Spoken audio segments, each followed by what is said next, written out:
Okay, so for determining a baby's gestational age after they're born, we want to do a head to toe assessment. That way, or at least I like to do a head to toe assessment with my preceptor.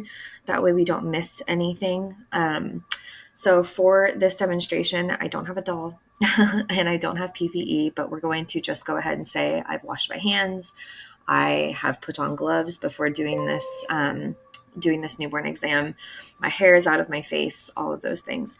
What we do have is this dog.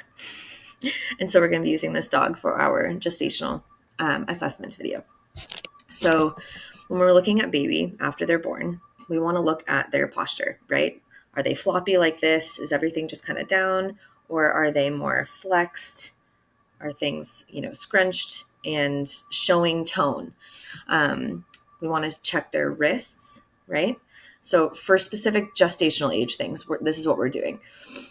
We're checking the wrists. We're looking at their arm recoil. Are they down and come up? We hold them down and they stay down? What kind of control do they have over their muscles at this point? We're looking at the angle that they're able to do with their foot. This again is, anywhere from just all the way up to their ear, like there's no flexion, or they have some control and we're like, oh, okay. The scarf sign. So taking their arm and putting it across their body.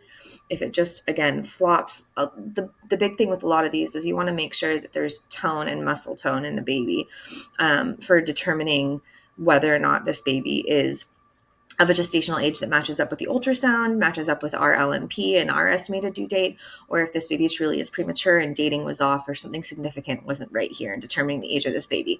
So scarf sign, the heel to ear, same kind of thing. Then we're going to look at physical maturity, right? So we're looking at the lanugo. Do they have a lot of hair on them? Are they still covered in it? Because that shows that they have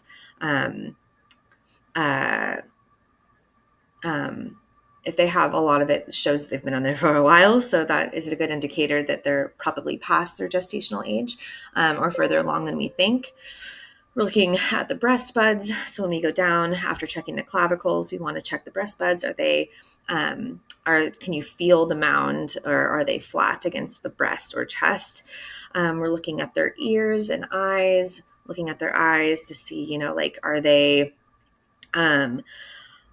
are the lids still fused? Are they able to open their eyes? Are they able to open and shut their eyes? We're looking at their ears to see if they recoil. Can we pull them up and they just go whoop?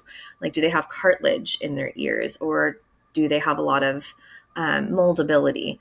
We want to check those things too. If it is a male, we want to make sure that we check not only that the penis is patent, which we'll find out, in terms of them being able to urinate, or checking the head. And then also the scrotum, we want to check to see if each individual testicle has dropped. It's really common sometimes that one maybe hasn't dropped, and that's just because we've either done the exam kind of on the early side and they haven't had a chance really. But that is a determining factor as well. For a female who's born, we want to check the clitoral hood. We want to see that the vagina has the introitus. We want to check the labia minora and majora, and both of those things. And we also want to make sure, this is after also checking to see if the anus is patent as well. So both of these things, if they're on the higher end, if the number is higher, that correlates with a number that we would determine a baby to be 40, on the higher sides, 40 plus weeks. The baby that I did an assessment for with this is, I put it in the Ballard Score sheet that I'm attaching to this, but it would determine that the baby would be anywhere between 38 and 40 weeks gestation. So that's what I am assessing. That's what I continue to work on with my preceptor. It's been really helpful after doing just the head to toe newborn exam to really kind of hone in on the more key spots and what we're looking for regarding gestational age. And we also want to really, outside of those things, we're looking at the lines, when we're holding down both legs, do the lines on both legs match, or is there a pretty significant difference? And same with the back when we have them lay on their tummy. And we have the legs down. We want to check the creases as well there. The only time we really check any sort of like abdominal circumference is if there's a pretty big discrepancy in what we think the gestational age would be.